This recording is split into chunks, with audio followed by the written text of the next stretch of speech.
তো হ্যালো বন্ধুরা, তোমরা সব কেমন আছো? আশা করি ভালোই আছো। আজ বিকেলে ওল্ড মালদা স্টেশন ঘুরতে যাব, তাই বলে আমি আর প্রীতম বেরিয়ে পড়ি। আর এদিকে দেখো, দুপুরে বৃষ্টি হওয়ার কারণে আকাশের রংটা দেখো, কি সুন্দর তাই না?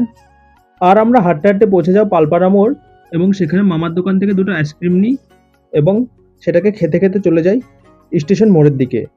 তারপরে আমি আর প্রীতম অনেক কষ্ট করে হাঁটতে হাঁটতে পৌঁছে যাই আমাদের ওল্ড মালদা স্টেশনের কাছে। আর এই যে দেখো বন্ধুরা, এটা হলো আমাদের ওল্ড মালদা স্টেশন।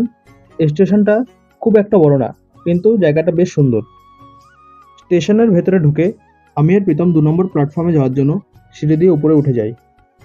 তারপরে কিছুক্ষণ এদিক ওদিক ঘোরাঘুরি করার পরে যখন বাড়ি ফেরার সময় হয়, তখন দেখি স্টেশন থেকে একটা ট্রেন ছাড়ছে। তাই সেই ট্রেনটাকে টাটা দিয়ে আমিও বাড়ি চলে যাই। खत्म। Bye bye, tata, good bye.